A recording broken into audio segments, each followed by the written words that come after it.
ॐ भद्रं कर्णेभिः शृणुयाम धीरा भद्रं पश्येमाक्षभिर्यजत्राः स्थिरैरङ्गैः स्पृष्टवंशस्तनूभिः व्यशेम देवहितं यदायुः स्वस्ति न इन्द्रो वृद्धश्रवा स्वस्ति नः पूषा विश्ववेदा स्वस्ति नस्तार्क्ष्यो अरिष्टनेमि स्वस्ति नो बृहस्पतिर्दधातु ओम शांति शांति शांति। गौड़पदी मंडूक्य कारिका के आलाता शांति प्रकरण में कल हम लोगों ने 66 तक कारिका पढ़ ली थी, परंतु उसका ठीक संबंध मन में आने के लिए हम लोग 63वीं कारिका में वापस जा रहे हैं। और 63वीं कारिका है स्वप्न दृक् प्रचरन स्वप्ने दिक्षु वही दशसु स्थितान अंडजान स्वेदजान वापी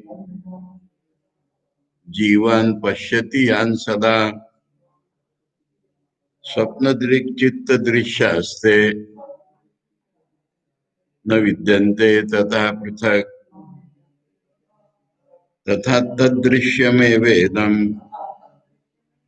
स्वप्न दृक् चित्तमीष्यते।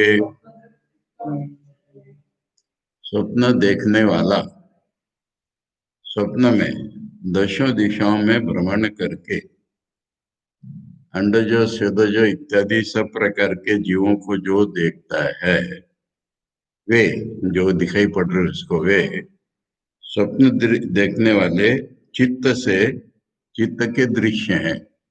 स्वप्न देखने वाले चित्त के वो दृश्य हैं, परंतु वे स्वप्न देखने वाले चित्त से अलग नहीं है।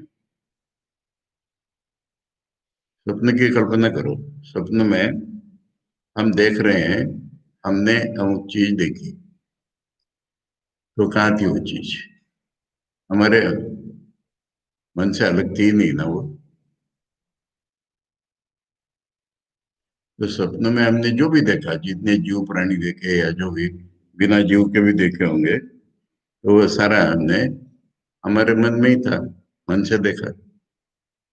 अब हमने क्या देखा? हम ऐसा देख रहे हैं, ये देखा था हमने। तो वो हम क्या था? वो भी हमारे मन से अलग नहीं था। स्वप्न देखने स्वप्न में देखने वाला भी हमारे मन से अलग नहीं था, वो भी हमारे मन का दृश्य था। हमारे मन ने ही उसको देखा था। देखने वाले को भी स्वप्न में फलाने ने मैंने हमने अमुक चीज देखी, तो स्वप्न में जिसने देखी और स्वप्न में जो देखा वो दोनों हमारा मन ही था। ठीक है? अब जागृति में लाओ उसको। ये तो हम वैतथ्य में देख ही चुके हैं कि वैसे जागृति में, तो जागृति में हमको जो भी कुछ दिख रहा है वो हमसे भिन्न नहीं है, हमारे चित्त से। और हमारा चित्त भी हमको दिख रहा है। हमारा रियल नेचर अलग निकालो। हमको मैं ऐसा कर रहा हूँ दिख रहा है, तो फिर मैं और वो कर रहा हूँ, ये दोनों हमारे मन का ही है ना। स्वप्न का उदाहरण समझने के बाद उसको जागृति में ट्रांसफर करो।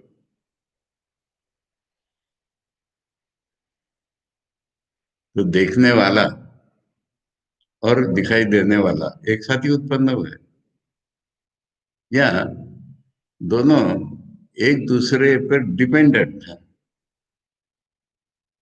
मैंने हम देखने वाले कब बने? जो हमने देखा तब। कुछ देख नहीं रहे हम, तो हम देखने वाले कहाँ हैं फिर?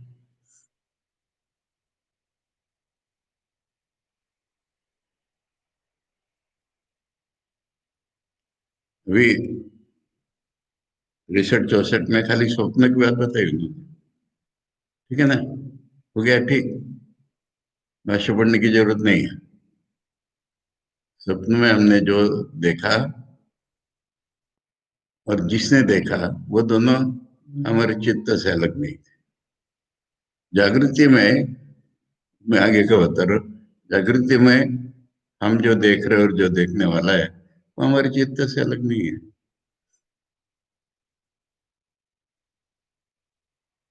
वही चित्त जब स्वप्न में होता है, वही चित्त हमारा जब स्वप्न में की अवस्था में होता है, तब वो देखने वाला और देखने दो देखता है। वही चित्त जब हमारा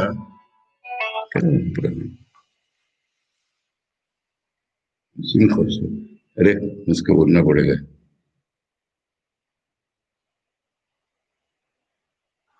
असीम, now I'm in a class after 4 o'clock will talk. ठीक ठीक है, प्रणाम सर। तो उसको ये हुआ है। हाँ, तो ठीक है कि नहीं बोला? चरण जागरिते जागृत दिक्षु वै दशसु स्थितान्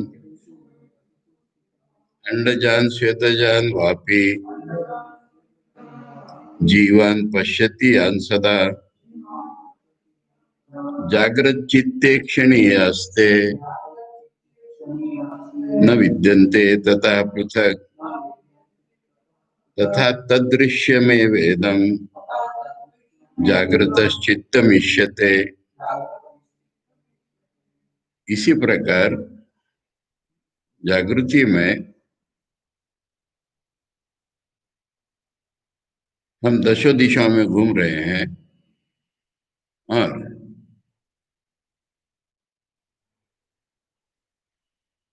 अंडज स्वदज इत्यादि अलग अलग जीवों को जो देख रहे हैं,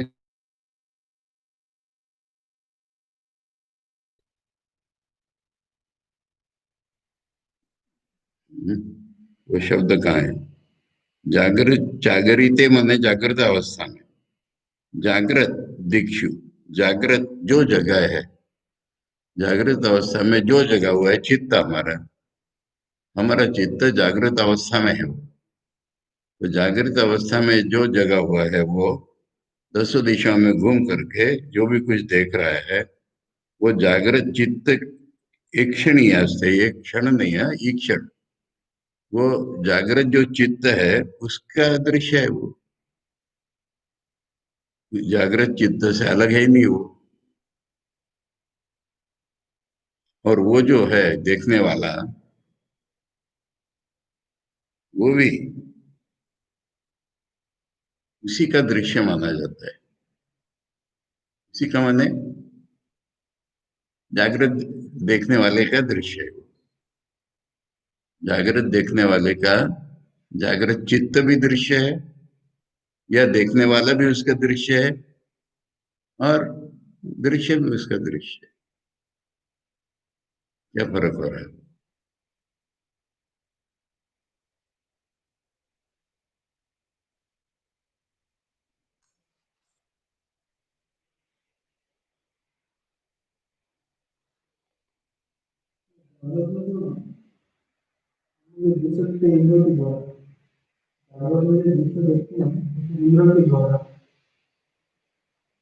जो हम देख रहे हो हमारे चित्त से अलग नहीं है। स्वप्न दृष्टांत के सहारे है, इसको वापिस आओ। इसलिए स्वप्न दृष्टांत पहले बताया। तो फिर अब के फर्क क्या है? और जागृत हमारा प्रत्यक्ष अनुभव, इसलिए हमको ऐसा लग रहा है। इसको तो वेदांत प्रकरण में तोड़ दिया था पहले।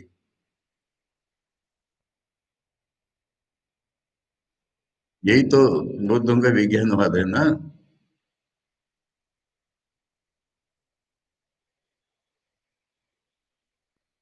हमारा एक मन है, और मन के अंदर हमारा मन का कंपन है, या जो भी बोलो, वहीं पर एक देखने वाला और देखने की चीज ऐसा बन रहा है कि नहीं बन रहा?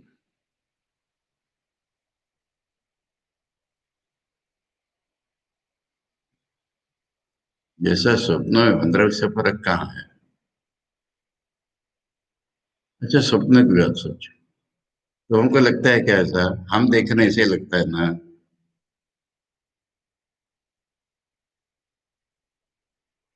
स्वप्न में हम डायरेक्टली देखते हैं ना कुछ कुछ चीजें, फिर जब हम जग जाते हैं तब हमको समझ में आता है कि तो हमने चीज भी बनाई थी, देखने वाला भी हमने बनाया था। क्योंकि देखने वाला तो दूसरा देखने वाला कॉट पर सोया था। तो वहां पर एक चीज बड़ी स्पष्ट हो जाती है कि देखने वाला और दिखाई पड़ने वाली चीज दोनों हमारे चित्त से अलग नहीं था। अब इसको यहाँ ट्रांसफर करो कि फर्क क्या है भाई। फर्क इतना ही है कि वो स्वप्न वाला चित्त था, ये जागृति वाला चित्त है।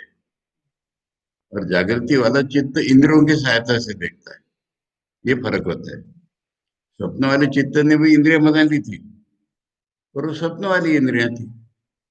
स्वप्न वाले चित्त से निकली हुई स्वप्न की वाले इंद्रियां थी। जागृति में हमारे जागृति वाले चित्त से निकले जागृति की इंद्रियां। फर्क यह है कि जागृति में हम जो हम इंद्रिय मालूम है हमको, उनके सहारे देखते हैं। इसमें से खाली मन ही वहां गया हुआ है स्वप्न में। उसने अपनी अलग इंद्रिया बना ली और देख रहा है। वो हमारे पास अभी नहीं है। स्वप्न वाला मन भी हमारे पास अभी नहीं है, स्वप्न वाली इंद्रिया भी अभी हमारे पास नहीं है। दोनों यहाँ कॉन्ट्राडिक्ट हो गई। अब चित्त वो एक ही है, और वो स्वप्न अवस्था वाला चित्त था। अब ये जागृति अवस्था वाला चित्त है। और जागृति अवस्था वाले चित्त के साथ इंद्रियां भी है। इंद्रियों के मार्फत देखता है, इसी से हमको स्थूल लग रहा है, और तो कुछ नहीं। ये अब तक यही समझा है पूरे हालत शांति में, वैतथ्य में भी और अद्वैत में भी थोड़ा सा। फर्क सारा ये है कि अभी हम इंद्रियों के मार्फत जब देखते हैं तो हमको स्थूल लगता है, ये ज्यादा क्लियर लगता है, वो हेजी लगता है। तो बोले ये जिस तरह की इंद्रिया होती है इसमें क्या फर्क है।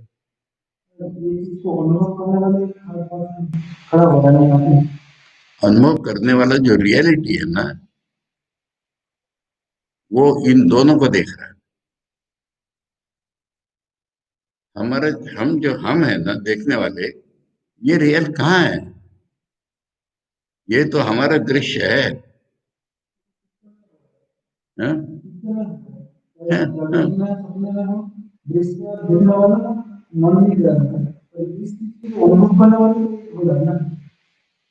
इस पूरे को अनुभव करने वाला हम थे सोए हुए खटिया पर स्वप्न में। अब जागृति में जब हम है तो रियल हम जो है वो इन दोनों का अनुभव कर रहे हैं।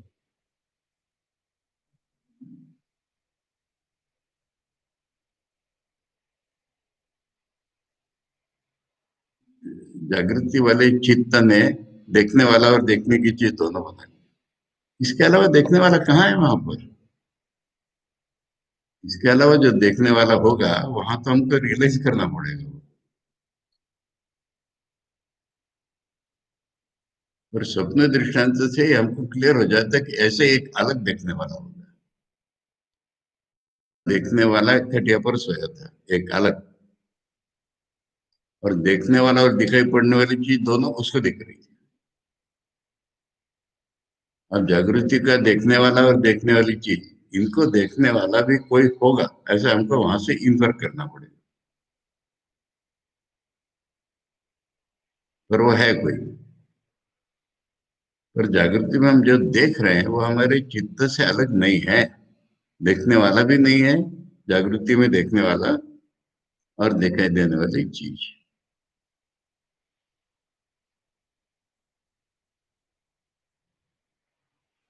तथा तदृश्य में वेदम। तदृश्य मने वो जो चित्त है स्वप्न में सोया हुआ, वो देख रहा है दोनों को।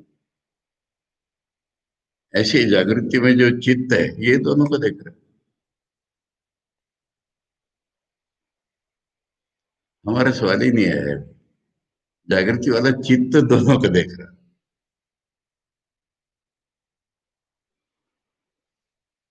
जैसा स्वप्न का चित्त दोनों को देख रहा था, ये जागृति का चित्त दोनों को देख रहा है।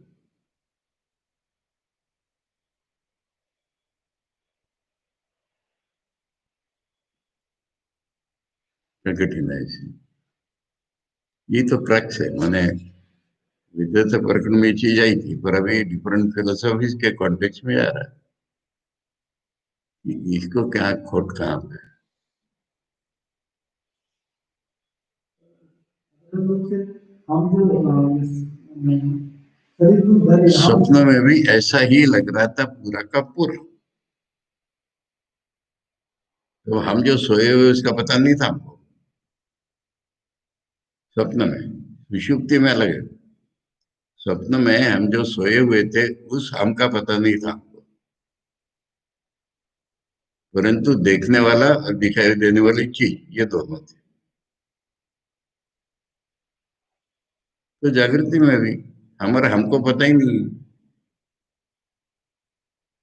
फिर देखने वाला और दिखाई देने वाली चीज ये हमारे चित्त से निकली हुई। अगर स्वप्न में हमारे चित्त से निकली थी तो जागृति में क्या फर्क हो गया? फर्क इतना ये पहले बता दिया था।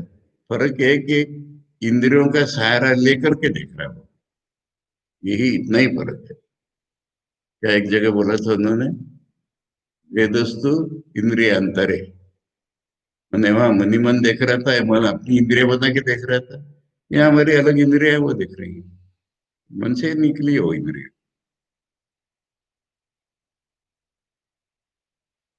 तो ये फर्क है जागृति और स्वप्न में, स्थूल और सूक्ष्म में यही फर्क है। स्थूल में ये स्थूल इंद्रिय है हमारे पास और वो देख रही, उनके मार्फत मन देख रहा है। इंद्रिय नहीं देखती कुछ, उनके मार्फत मन देख रहा है। और बिना उनके भी मन ही मन देख लेते हैं, सुख दुख इत्यादि हमारी कल्पना है, हमारी इमेजिनेशन, इसमें इंद्रिय नहीं होते। ऐसे ही स्वप्न में होता है। रूप या दिशा, रूप या दिशा जो हम देखते हैं बोलते हैं ये टेबल है।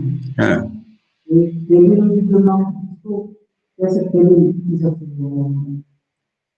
केवल हमको इंद्रियों से दिखाई पड़ रहा है ना। लेकिन टेबल नाम नाम मुझे होता है टेबल हाँ, ये नाम हमारे मन ने दिया है। विराट मन ने नाम निकाला। विराट मन ने या जो भाषा जो है हमारी उसमें जो नाम निकला, समान भाषा वालों को समझ में आता है। भाषा समान नहीं हो तो शब्द ही नहीं समझ में आएगा। बंगाली में मेज माने धरती होती है, और मराठी ने अनुवाद शुरू किया क्या अखंड समझी का तिब्बत हुए थे हिमालय में, तो वहां पर वो धरती पर सोए थे, इसलिए लिख गए वो टेबल पर सोए थे। तो अर्थ भी तो रिलेटिव चीज है ना, नाम का अर्थ। मेज शब्द का अर्थ बंगाली लोगों के लिए धरती है, और मराठी में मेष मेष शब्द न मराठी है ना बंगाली है, तो मेष शब्द उर्दू है, और वो अपना अलग अर्थ लेके आया है बंगाली में। मराठी में अलग अर्थ लेके आया है। इस दुनिया में जो कुछ देखने वाला नामकरण हुआ है ना, नामकरण का किसी क्या कारण है, कैसे नामकरण हुआ है? नामकरण बोला कि भाषा में आइडिया और नाम एक साथ उठते हैं। नाम और रूप की सृष्टि बनी है ना ये। रूप उसका स्थूल रूप है, नाम एक सूक्ष्म रूप है। बिना नाम के कोई रूप नहीं देख सकता। मैंने गलती देखा भाषा अलग बदल, परंतु टेबल इस नाम के बिना हम टेबल देख ही नहीं सकते। टेबल और उसका नाम एक साथ ही उत्पन्न होते हैं। हमारे मन में ही दो भाग से हो जाते हैं, अंदर का बाहर का।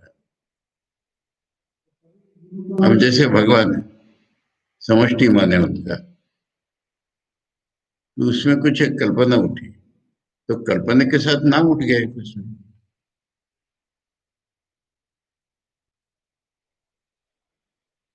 इसलिए भिन्न भिन्न प्रतीत होने वाली, मैंने ग्रीक भाषा जो है, हमारे यहाँ यूनानी बोलते थे उसको, और संस्कृत भाषा, इतना मिलान है दोनों में, कमाल का मिलान है।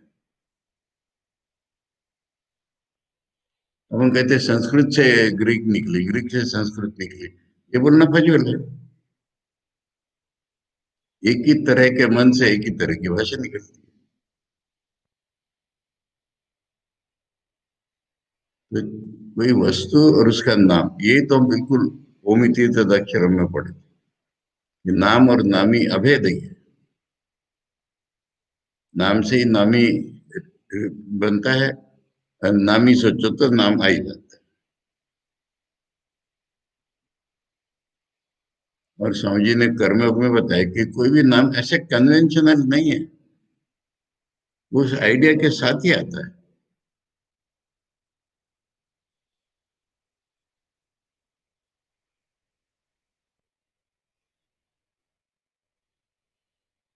ये स्वामी जी ने प्रतीकों के द्वारा बताया है कि जैसे ये स्वस्तिक है, तो पहले लोग ऐसे सोचते हैं कि बौद्ध लोगों ने स्वस्तिक का पूरी दुनिया में प्रचार किया। पर स्वामी जी ने देखा है हिस्ट्री पढ़ करके कि ओल्ड बेबीलोनिया, मेसोपोटामिया, कहाँ के देशों में भी स्वस्तिक था। ये सारी ह्यूमैनिटी में स्वस्तिक कहाँ से आया? आइडिया ही है विश्वमन की, विश्वमन की आइडिया है वो।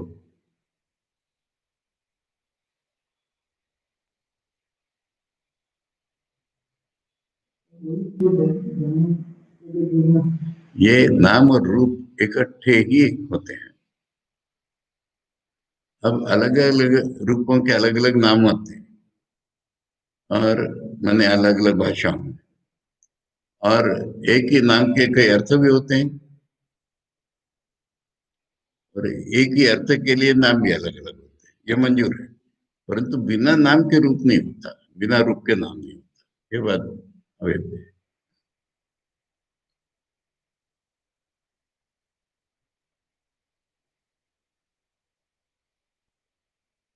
इसलिए वे कहाँ से आए?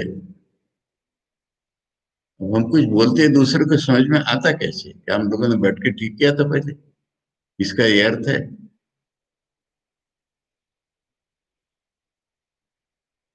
वे एक मन का स्वाभाविक गुण है ये नाम और रूप। ठीक है, यहाँ पर ये दृश्य और देखने वाले का सवाल है। देखने वाला और दृश्य, ये दोनों हमारे चित्त के प्रोडक्ट्स हैं, हमारे चित्त से अलग नहीं है प्रोडक्ट्स के। ये चित्त ने बनाए, हम कह रहे हैं बनाए मैंने क्या, चित्त ही है ना वो। और कहाँ था चित्त बना के, कहीं बाहर डालेगा उसको?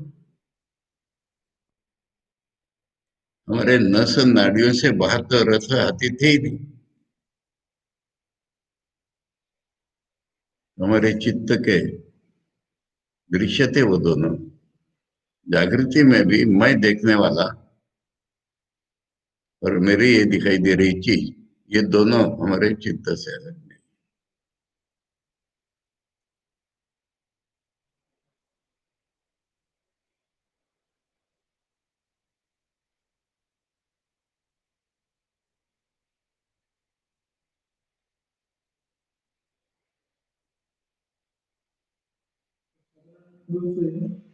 अगर लोग से हम लोग शरीर मैं अमर मन हमारा तो हम शरीर हाँ या अमर मन हाँ अमर चित्त। हाँ अगर तो जो हम लोग करते हैं हाँ हाँ, तो ये हमें कुछ अलग ही है कि नहीं फिर?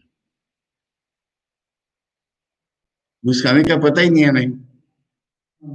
और उस हमें को जब हम ढूंढते हैं तो ब्रह्म ही मिलेगा वो।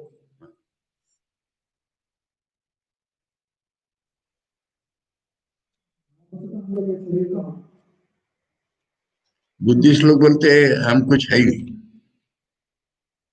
पर ऐसा नहीं हो सकता है। पर हम जिसको समझ रहे हैं वो नहीं है, ये बात पक्की है। वो हमारा मन है।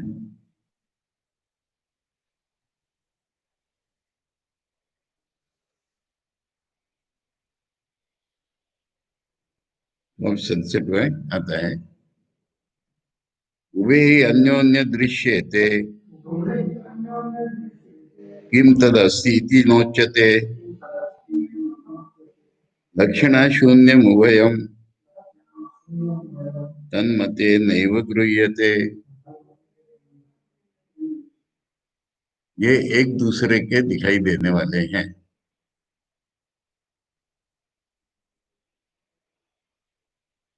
वो क्या है कोई नहीं कह सकता। किम तदस्ति इति न उच्यते, एक दूसरे के दृश्य हैं, मैंने एक दूसरे की दृश्य माने वो दृश्य नहीं होगा तो देखने वाला ही नहीं। देखने वाला दृश्य ऐसा अगर है ये, तो क्या चीज है कोई नहीं कह सकता। उनका कोई प्रमाण ही नहीं है, लक्षण या मैंने प्रमाण, उनके होने का कुछ प्रमाण नहीं है हमारे पास। इसलिए शिवाय हमारे पास कोई प्रमाण नहीं। मते नहीं वो गृह्यते। मत मैंने मन का सोचा हुआ। अब इसे इतना विराट फिलोसॉफी बोल रहा है कि जितनी भी फिलोसॉफी है दुनिया में, उस मन से अलग ही नहीं है। उसका मन ऐसा है, उसने ऐसी फिलोसफी, उसका मन ऐसा है, उसने ऐसी फिलोसफी। इसलिए हम इसमें उद्धव गीता में पढ़ रहे थे कि भगवान कहते गलती कुछ नहीं है, उसने ऐसा बोला, उसने ऐसा बोला, इसमें गलती क्या है। उसके इस क्लासिफिकेशन में ये इंक्लूड है, उसके इस classification में ये इंक्लूड है, इसको जैसा कहना है कहने दो। ऋषि को गौड़पद जी ने कहा था हमारे किसी गुरु जी नहीं। अरे सत्य तो एक ही है। हमें ये मालूम है कि सत्य अलग है, देखने वाली चीज, दिखाई देने वाली चीज अलग है। उनको लगता है कि जो दिखाई देने वाली चीज है यही सत्य है, तो इसमें हमें क्या झगड़ा करेंगे। ये स्पिरिट था वहां का।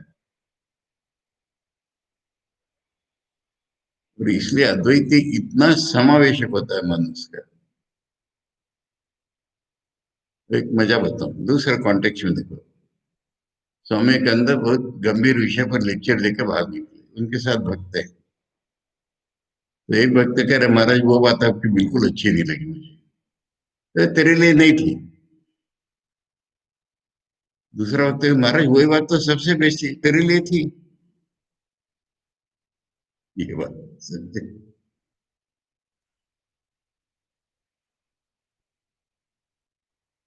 तेरे मन ने वो ग्रहण कर ली तो तेरे लिए थी, इसके मन ने वो ग्रहण नहीं की तो छोड़ो, तेरे लिए नहीं थी वो, तेरे लिए नहीं थी। दूसरा कहते वही तो सबसे इंपॉर्टेंट थी तो तेरे लिए थी।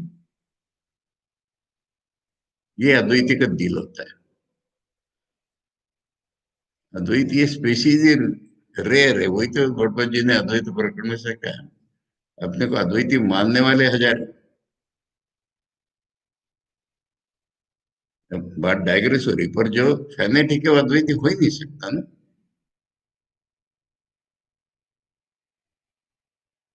उसके मन के अनुसार वो बात कर रहा है,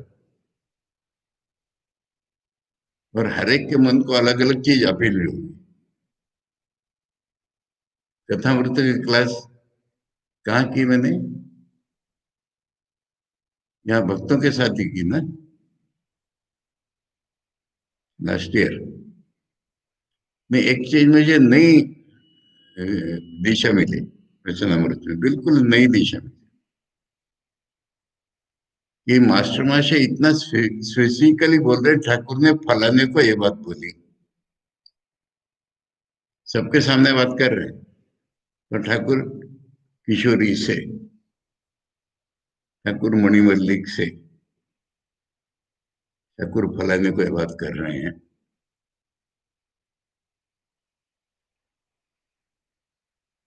और लीला प्रसंग में ऐसी एक जबरदस्त घटना है। वो एक कोई है, वो गिरीश के भाई अतुल, उनका एक मित्र है। वो आया और उसने कहा कि मेरे मन में दो तीन प्रश्न है। तो अतुल ने कहा था प्रश्न डायरेक्टली पूछना, किसी को वकील नहीं बनाना। और वो लज्जा से उसने किसी दूसरे भक्त को बोला ठाकुर के बात पूछ। उसने पूछी, ठाकुर ने जवाब भी दिया। इसको दिल में लग, मैंने स्पर्श ही नहीं हुआ। तो अतुल ने कहा मैंने तुझे बोला था ना तू पूछना। तो अगले बार उसने पूछा तो ठाकुर ने जवाब दिया, उसको सेंट पर फिफ्टी।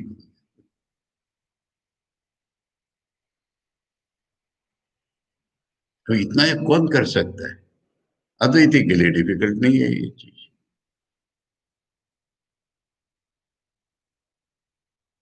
रियल अद्वैती के लिए बोलना पड़ेगा। अब माँ के उपदेशों में मुझे इतनी जबरदस्त बात मिले, उससे लिखने को टाइम नहीं मिलता मुझे। ये नहीं है अधिकारी भेद, हम जिसे कहते हैं ना, 1-1% का अधिकारी भेद दिख रहा है। किसी को कह रही है सन्यासी है, कभी घर पे नहीं जाना। किसी को कह रही कि कभी कोई जा सकता है। किसी को कह रही माँ बाप बिल्कुल बीमार हो तो जा सकता है, नहीं तो नहीं जाना। किसी को कह रही घर पे जाके रहा कुछ दिन, किसने बिगड़ेगा तेरा। गृहस्थों को कह रही तू सोचना नहीं सन्यासी की बात, तू अपना धर्म पालन कर। और इसमें इतने फर्क, माने इतने मनों के ग्रेडेशन देख रहे हमने, ठाकुर में भी नहीं देखे इतने दिख रहे माँ के उपदेश।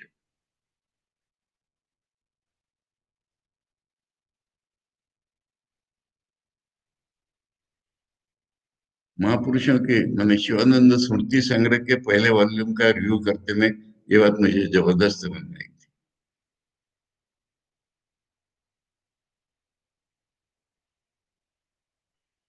दो जनों की बातें चल रही, महापुरुष महाराज पासिंग में सुनी। एक कह रहा है कि मैं शाकाहारी हूँ, एक कह रहा है मैं मांसाहारी हूँ, दूसरा कह रहा है मुझे कुछ नहीं, जो भी मिला खाता हूँ। महापुरुष महाराज एक ही बात है, जो भी मिला खाता हूँ। एक दृढ़ता होनी चाहिए मन में। दूसरे को कह रहा है साधु का लक्षण है, जो मिले वो खाएगा। कोई आके कहता है कि भक्त बाहर से आए तो महाराज कल मैं दक्षिणेश्वर में जाऊंगा, जरूर जाना, कितना महान तीर्थ है, वगैरह वगैरह, जरूर जाना। और कुछ दिन के बाद कैलाशानंद जाए, महापुरुष महाराज के पास रह रहे, कह रहे महाराज कल दक्षिण क्यों जाएगा। दक्षिणेश्वर महान तीर्थ है, वो फैक्ट है, महान तीर्थ है, इतना महान तीर्थ क्यों जाएगा तू। लाइफ इज मैन, मेरे पास रहे। और हम छोटी छोटी बात लेके उसको यूनिवर्सलाइज करते, इतना बुरा हाल होता है। अब माँ का लास्ट मैसेज करके इतना प्रसिद्ध कर दिया है सबने। वो फलानी लेडी को बोला था माँ ने, सब उसका पालन करेंगे तो मर जाएंगे।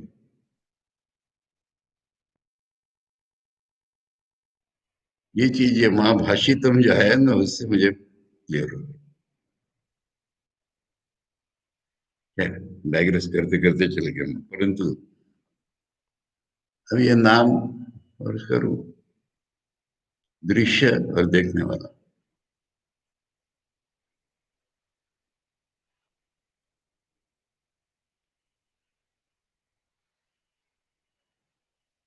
इसलिए ये 67 श्लोक इस सब का कंक्लूजन करके जो निकाला, इसलिए मैंने पीछे से पढ़ा। हाँ।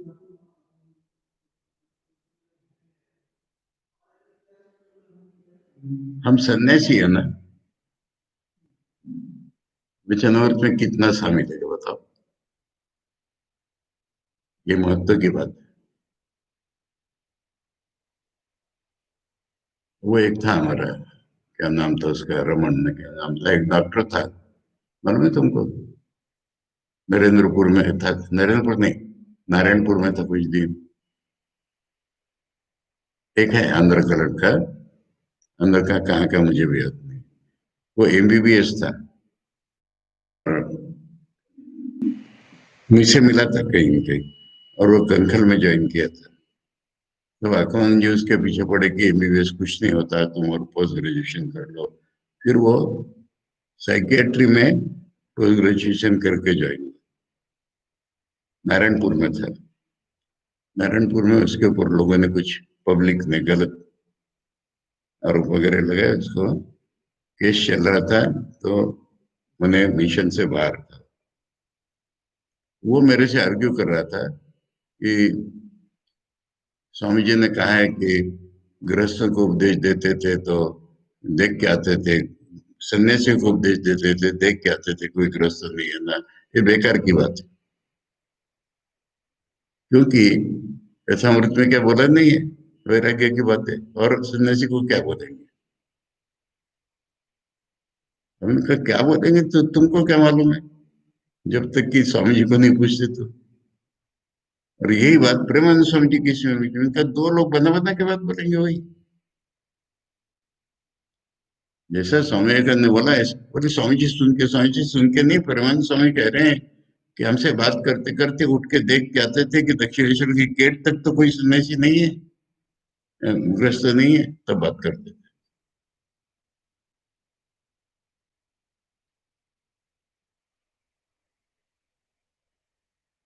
तो लीला प्रसंग में बहुत सी बातें हैं, नहीं कैसे? इसलिए तो लीला प्रसंग पढ़ भी ना ठाकुर का ज्ञान नहीं होता।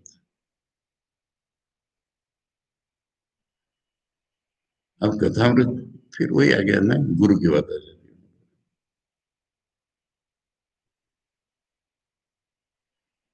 खुद को कैसे समझेंगे? अरे खुद पहले शांत भाव करो, फिर तुम्हें तुम्हारा भाव क्या है, कौन सी ठाकुर की बात ग्रहण करनी है तुम्हारे लिए। नहीं तो डेविल कोटिंग द स्क्रिप्चर्स। वो प्रजापति ने कह दिया, परिचय दिखाई वही तू है। बस वो विरोचन ने कह दिया, शरीर में हूँ। तो इसलिए बात क्रिटिकली, इसलिए तो हम लोग शास्त्र पढ़ते हैं, इतना क्रिटिकली हम अंडरस्टैंड कर सकते। यहाँ पर कह रहे हैं कि वे ही अन्योन्य दृश्य थे। अन्योन्य दृश्य माने वो देखने वाला मुझे नहीं देख रहा होगा, परंतु वो और मैं एक साथ ही है ना। उनको अलग से प्रमाण क्या है हमारे पास? मैं जो हमारा है, इसके लिए हमारे पास अलग से प्रमाण क्या है? मैं ये देखता हूँ, वही हमारा प्रमाण है। मैं अपने को ऐसा देखता हूँ, यही मेरा प्रमाण है।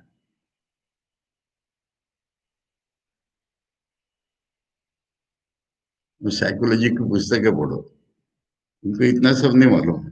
कहते हैं, आदमी की तीन इमेजेस होती है। दूसरों को दिखाने के लिए आदमी की अपनी एक इमेज बनाता रहता है। एक उसके मन में अपनी इमेज होती है, एक उसकी असली इमेज होती है।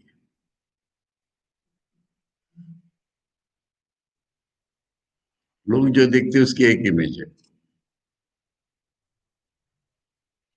वो दिखाना चाहता है वो और एक इमेज है। तो फिर इसमें और प्रमाण क्या है हमारे पास? मैं ये दुनिया देख रहा हूँ, इसका प्रमाण क्या है?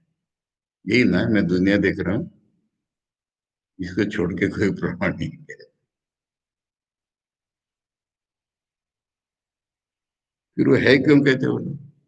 बोले उस मन नहीं बोला उसको मैं, तन्मते नहीं विगृह्यते।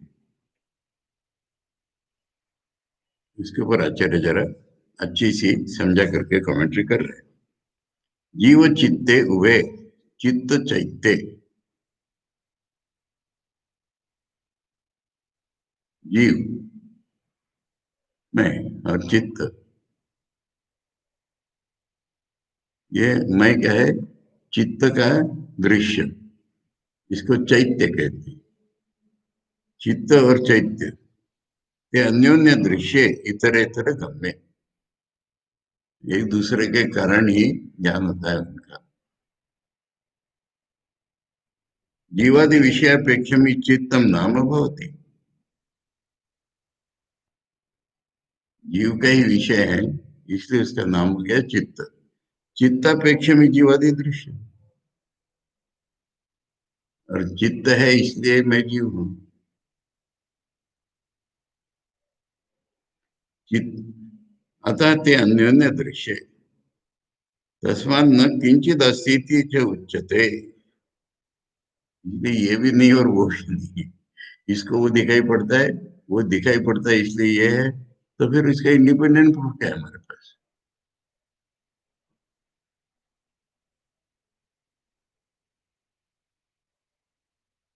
तस्मात् न किंचित अस्ति च उच्यते चित्तम व चित्ते क्षणीयम। इन बौद्ध लोगों ने चित्त को बड़ा रियल बना लिया। ये कहते चित्त और चित्त का दिखाई देने वाला विवेकी न उच्यते। विवेकी पुरुषों को यही दिखता है कि चित्त और उसके दिखाई पड़ने वाला दोनों है ही नहीं कुछ। रिलेटिव है, एब्सोल्यूट नहीं है। समय कहने का कि माया का अर्थ क्या है, ये दुनिया एब्सोल्यूट एग्जिस्टेंस नहीं है, it exist in relation to my mind, your mind and everybody's mind.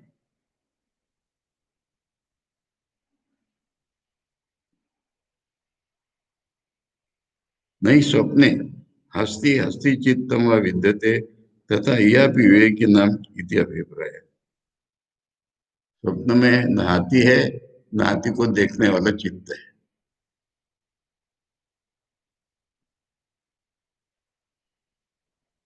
कथम लक्षण शून्यम लक्ष्यते अनया इति लक्षणा प्रमाणम।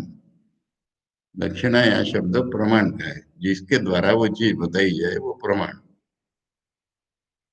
प्रमाण शून्यम उभयम चित्तम चैत्यम द्वयम यथा तन्मते नहीं वो तच्चित्ततया एव तद्गृह्यते। तन्मते न माने वैसा चित्त हमारा हो जाता है, इसीलिए हमको दिख रहा है। हमारे चित्त का रंग ही वैसा हो जाता है, ऐसा हमको दिख रहा है। नहीं घटो मध्यम प्रत्याख्याय घटो गृह्यते। हमको घड़ा दिख रहा है, मैंने हमारी बुद्धि तो घड़ा हो गई है ना, उसको छोड़ करके घड़ा हो जाएगी। घड़ा बुद्धि छोड़ करके घड़ा नहीं है कोई।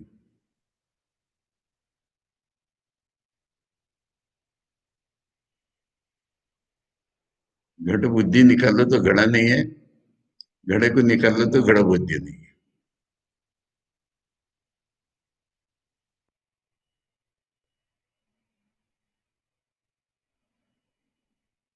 वह प्रमाण और प्रमेय का भेद ही नहीं बन रहा है। हम देख रहे उसी को हम प्रूफ मान रहे हैं। भयंकर है ये। साइंस कहता है देख रहे इसलिए सत्य है, कहता है देख रहे इसलिए सत्य नहीं। प्रमाण ही नहीं दूसरा कोई हमारे पास, हम देख रहे हैं।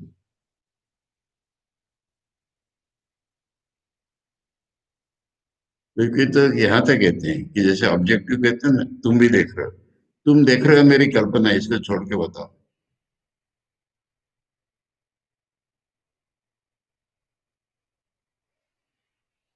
सब लोग एक ही चीज दिख रहे हैं, ये हमारे मन की कल्पना है, किसने बताया तुमको?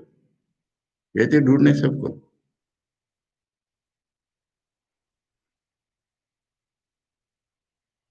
तो फिर सब दुनिया कल्पना छोड़ के कुछ नहीं निकले, क्योंकि शून्य के शून्य नहीं है, देखने वाला है बस, और कुछ नहीं।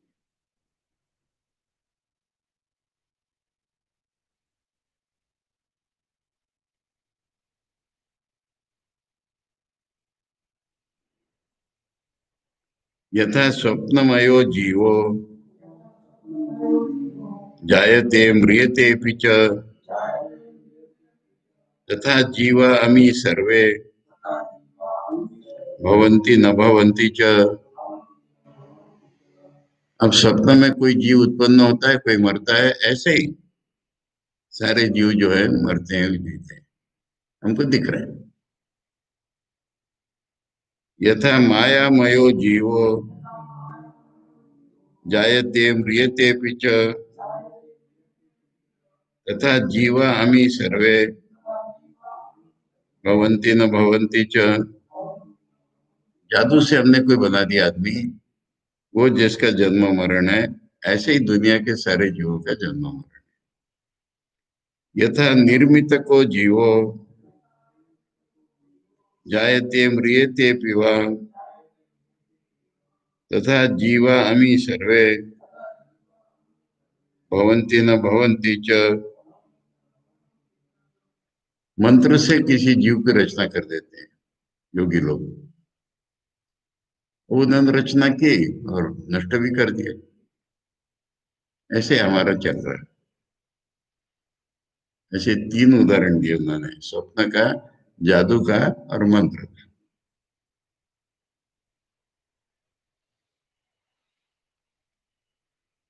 मायामयो, इसमें स्वप्न का नहीं दे करके एक्सप्लेनेशन आचार्य माया का, मायामयो माया बिना या कृतो, जादूगर ने जो बनाया हुआ। निर्मितको मंत्र औषधादि ಬೇರೆ निष्पादित।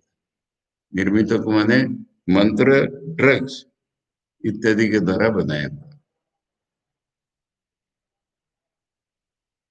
स्वप्न माया निर्मित का अंडजादयो जीवा यथा जायन्ते म्रियन्ते च तथा मनुष्यादि लक्षण विद्यमान एवं चित्त विकल्पना मात्र इत्यर्थ। इसलिए मनुष्य इत्यादि सारे प्राणी हमारे चित्त की कल्पना है। अब हमारे नहीं है, ठीक है, भगवान के है, किसी के भी चित्त की कल्पना है, हम उसी के पार्ट नहीं, इसलिए हमारी भी कल्पना है। न कश्चित जायते जीवा संभवो से न विद्यते एतत्तदुत्तमं सत्यम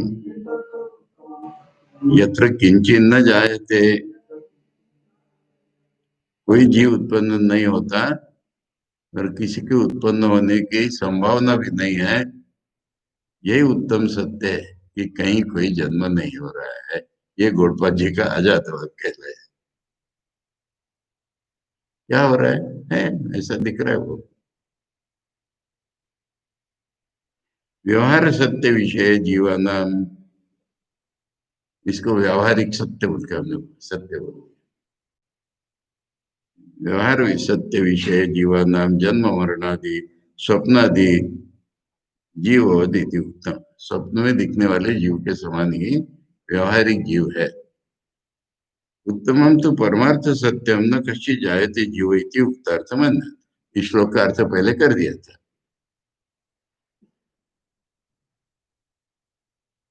चित्त स्पंदित में वेदम ग्राह्य ग्राहक वद्वयम चित्तम निर्विषयम नित्यम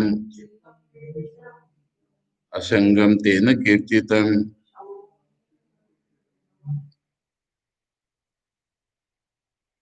ग्राह्य और ग्राहक, वही विषय और विषय जो द्वैत है, ये चित्त का स्पंदन ही है।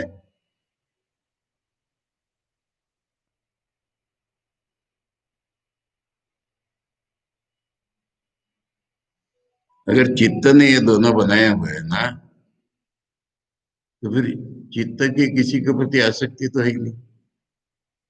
चित्त ने बनाया, चित्त बिगाड़ भी देता है। अरे बच्चे सैंड का किला बनाते हैं, लात मार के तोड़ के चले जाते हैं। तो चित्त ने अगर बनाया है तो चित्त को आसक्ति किसकी?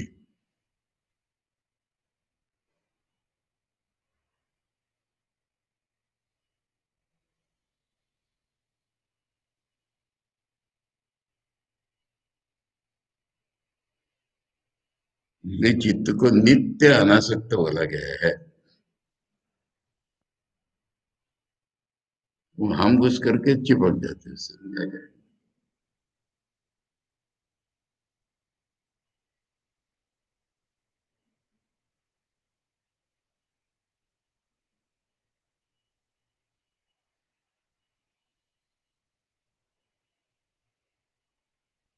चित्त का स्वरूप क्या है? अरे हमने देखा भी चित्त भी बनाए हुए हमारे। चित्त का स्वरूप आत्मा ही है कि नहीं?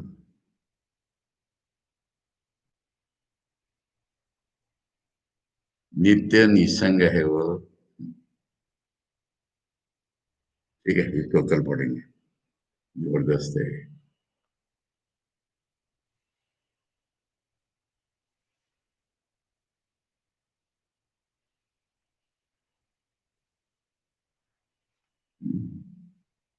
चौहत्तरवीं कारिका में वो कहेंगे, अच्छा आज कहते हैं ब्रह्म को, तो लोग जान जमने वाला मानते हैं, इसलिए वहां कह रहे हैं, नहीं तो उसका नाम आज भी नहीं है।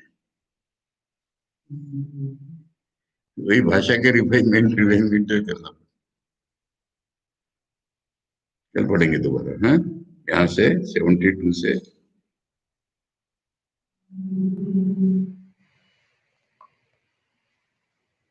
ओम भद्रम कर्णेभिः शृणुयाम देव, भद्रम पश्येमाक्षभिर्यजत्रा, स्थिरैरङ्गैस्तुष्टुवांसस्तनूभिः व्यशेम देवहितं यदायुः। स्वस्ति न इन्द्रो वृद्धश्रवा स्वस्ति न पूषा विश्ववेद स्वस्ति नस्तार्क्ष्यो वरिष्ठनेमि स्वस्ति नो बृहस्पतिर्दधातु ओम शांति शांति शांति। हरि ओम तत्सत। श्री रामकृष्णार्पणमस्तु।